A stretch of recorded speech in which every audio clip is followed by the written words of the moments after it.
But I want to start by talking about the latest in this Kenosha shooting and my opinions on it. And I start the show today very, very angry. I'm angry at the left and I'm angry at the right. And I'll tell you why. Let me give the latest information, if I may, to start. And we will talk about the case and what has transpired and any new news. But now we have 2 shot dead and 1 injured in Kenosha during some protest. Police are saying that 2 people had been shot and killed, a 3rd injured. A victim had been shot in the head, another in the chest late Tuesday just before midnight. It's nuts. It's nuts what's going on in this city. And I'm so angry at both sides here. And I'll explain why. Why can't we, in the same sentence, say that there is systemic racism and there is problem with policing and training and most cops are good cops? Why is it that African Americans, when it comes to a shooting like this and we see someone that clearly does not comply with police in no way, shape, or form, am I saying that this man deserved to be shot in the back 7 times? We need more information. But why can't we just call out what is true here, that the man did not comply with 3 kids in the back seat of his car? Why is it that we never have LeBron James tweet out, we need to hear more about this investigation. It looks horrible.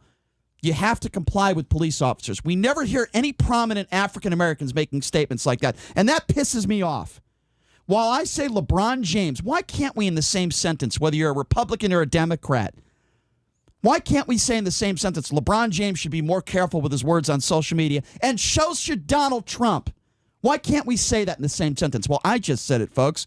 Why can't we say that minorities should comply and respect police while police should respect minorities as well? Why can't we say that in the same sentence?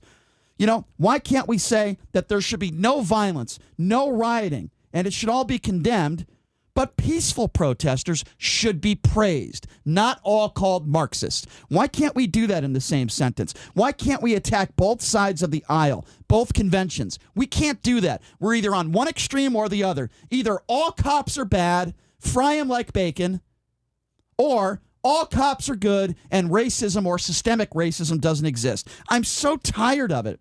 Why can't we arrest these protesters? If I went right now downtown and I started burning a building or throwing rocks at police, I would be arrested. Why? Where are the police? Where is everybody in this country when it comes to the law? These idiots in Kenosha, and no, I don't think the majority of them are all vigilantes. I don't think the majority of them are bad people. But those who are committing crimes, who are burning down buildings, who are assaulting people, where are the damn police? Where is the leadership throughout this country? Why aren't these people being arrested? I'm sick of it. I'm tired of it. And it bothers me to no avail. Now let me get to the actual case at hand, which is this guy Blake, who was shot in the back 7 times. I was at a friend's house yesterday. I'm not going to say where I was. And one of his roommates has a couple kids in their early 20s. And I'm having a conversation with them. I got to take a breath now because I'm so worked up about this. I'm so angry. Hold on, Brian. Are you all right? I am livid. Are you going to be okay? I am livid, and okay. I was livid last night. Sure. I had a conversation with a couple millennials, okay, in their early 20s. And their attitude is all cops are bad cops, and I'm not going to comply. And I start off a conversation calm, and I'm saying, listen, I'm on your side. I get it. You're angry. There's systemic racism out there. We should all be angry what happened to George Floyd. It's horrible, right? Philando Castillo, so on and so forth. There's a lot of cases out there. Brian, that's not systemic racism. That is individual racism. Right, there's a difference. Okay, so let me continue my story. Okay. There is racism out there in the world, and there are I'll cops, agree with that. And there are cops that are racist that do unjust things to minorities. And as a whole, minorities, when it comes to law enforcement, are not treated the same as white people. If you want to disagree with me on that, and you want to be one of those people that's on one side, that's fine. That's my opinion. With that being said, their attitude to me was, you're part of the problem. We're not going to comply with police. You idiots out there, there are millions of people out there that have that attitude, that think because you think that all police officers are racist, which, by the way, is not true, that it is a defense that you should never comply with a police officer. Well, especially when a lot of police chiefs in inner cities or in major cities are African American, and a lot of police officers in major cities are African American as well. So how can you have that same thought process without taking into account that there's actually a lot of minority police officers on the streets nationwide? So I'm not talking about the color of the skin of the police officer. To me, that doesn't matter. What matters to me is that there are people in this country, regardless of the skin color of the police officers, that feel like they should not have to comply with a cop. If that's the case, then who are the African American police officers? If they're racist, who are they racist to? I'm not speaking for them. I don't agree with them. I'm just telling you what they told me and our conversation and why I got angry. I got upset at them and I said, listen, if you think it's the right thing to do, and by the way, if you're 22 or 23, you're old enough to know right from wrong. Okay? I don't care what the color of your skin is. Just because you're afraid of cops, wouldn't that give you more reason to do what they tell you to do? If you think you're dealing with a police officer that's a racist, if you think you're dealing with a police officer that has itchy trigger fingers, wouldn't that give you more reason to comply?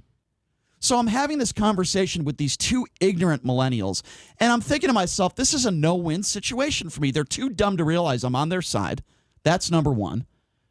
And the last thing I said to him was, look, if you don't agree with me and you think it's okay to not comply with police, good luck to you.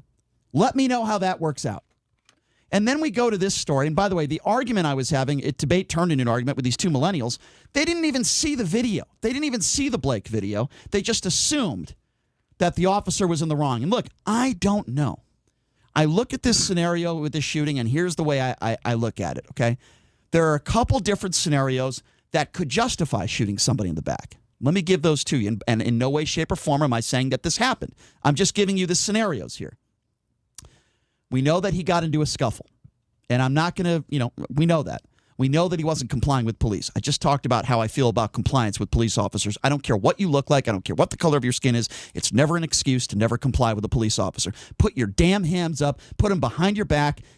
If the cop is in the wrong, in 10 or 15 minutes, you will be let go and the situation will be over with.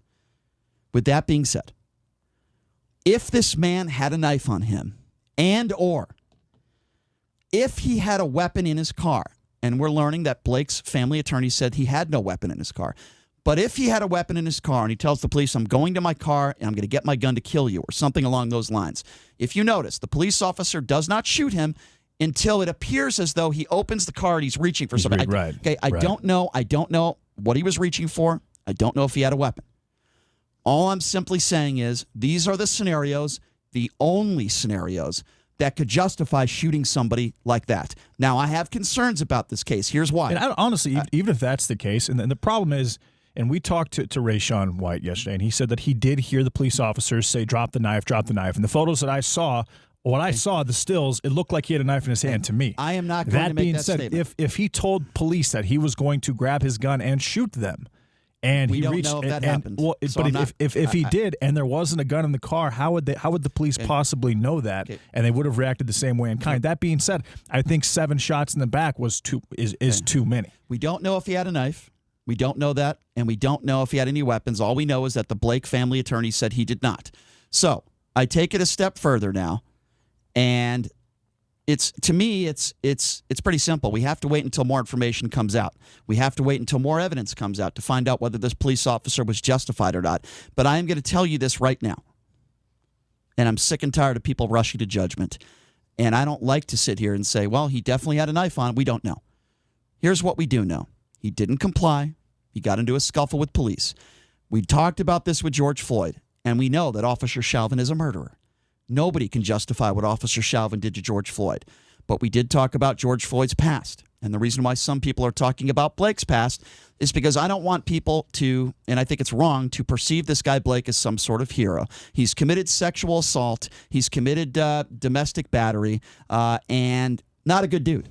He has a history with breaking the law. And police scanner audio in Kenosha indicates a woman called 911 to report Jacob Blake was at her home and wasn't supposed to be and had stolen her keys. Responding police were made aware of Blake's arrest warrant for domestic abuse and a felony sex crime. So, yeah, this guy was, by all accounts, a career criminal. Okay, so I don't know if that's true or not. All I'm simply saying is this. It's important to point out if someone does have a history with the law, does it mean that the officers were 100% justified? No, it doesn't. We need more information.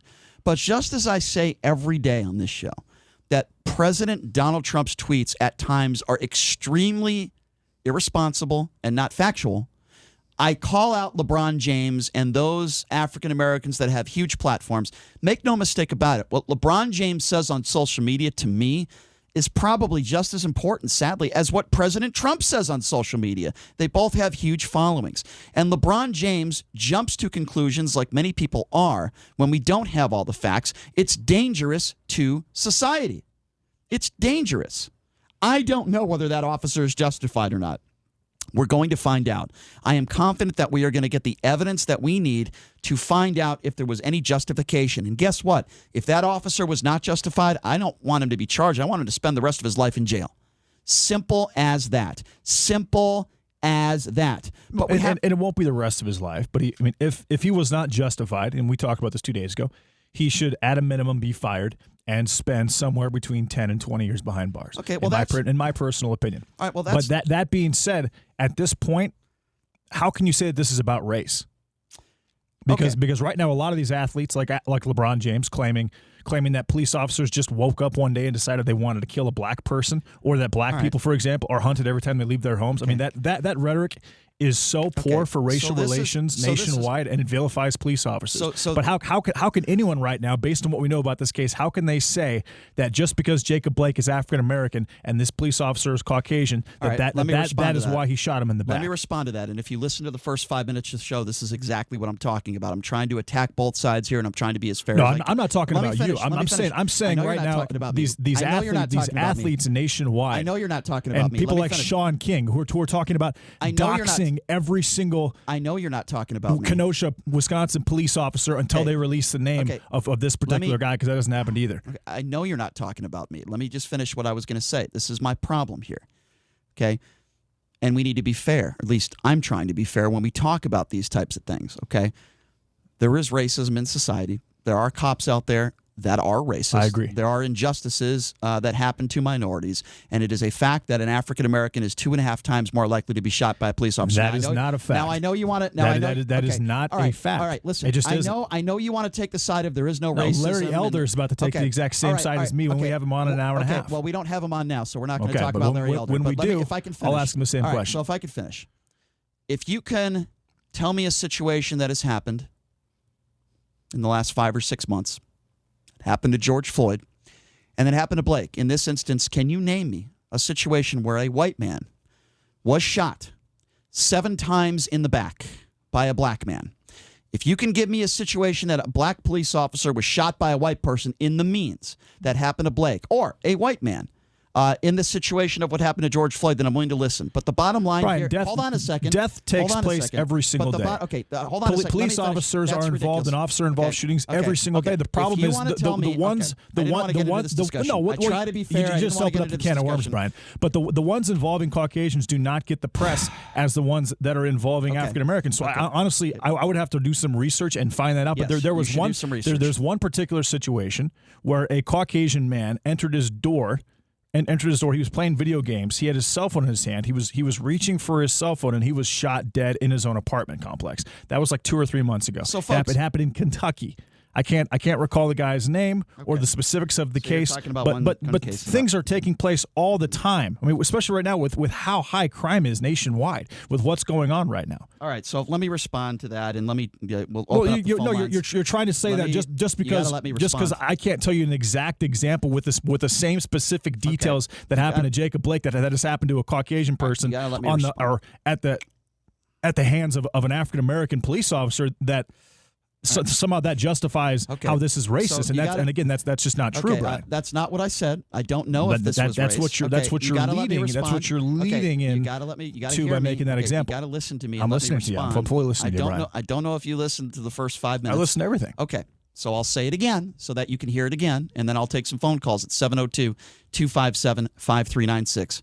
It is a fact, unless you are complicit, that people that look like me and JD, as a whole in society, and I'm talking about law enforcement, are treated differently than people who are black. If you don't believe me, ask Representative Scott, who is black, who said that he was pulled over 10 times this year for no reason. It is a fact that they are treated differently, and it is a fact, yet yes, in our system, yes, there is racism, systemic racism. Now, at the same time, you won't hear somebody in the same sentence like me when I'm saying right now, while there is systemic racism in society and I sympathize with the movement of Black Lives Matter, I will also say that the majority of police officers are good people. The majority of police officers are not racist. The majority of police officers, I believe, do treat people equally, and they are good people. And I totally agree with that too, That Brian. should not take away from the fact that there are atrocities that happen to minorities, and as a whole, I've seen it with my own eyes. Minorities are treated differently. We can talk about both in the same sentence. Okay, here's the go. So Ryan Whitaker was sitting at home with his girlfriend playing video games when he was just listen. A noise complaint from an annoyed neighbor resulted in cops shooting and killing a man within 5 seconds of him opening his door.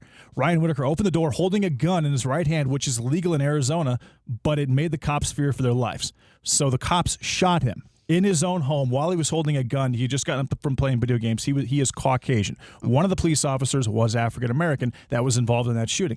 I don't think that has anything to do with race whatsoever, Brian. Okay, zero. I don't think the Jacob Blake situation has anything to do with race at all. I think anyone who is going to not resist or resist arrest, not comply with police, have a police record in itself, possibly have a weapon, talk about finding a weapon or getting a weapon. Let me respond to that. Anyone of any race should be all right. Let me respond. In that situation where they're probably at risk. I mean, their life is probably at risk at that point. So never, if your behavior is going to be the way that Jacob Blake's behavior was, I mean, the chance of you dying at the hands or being seriously injured at the hands of police is significantly higher than anyone else, regardless of the color of your skin, Brian. Please let me respond. Please respond. First of all, we have a lot of calls to get to, so I'd like to get to the calls. But before we do, I will say this. Never did I say that bad policing doesn't happen. It is very quite possible that in that specific situation that you were talking about, that race wasn't involved, that it could have been bad policing.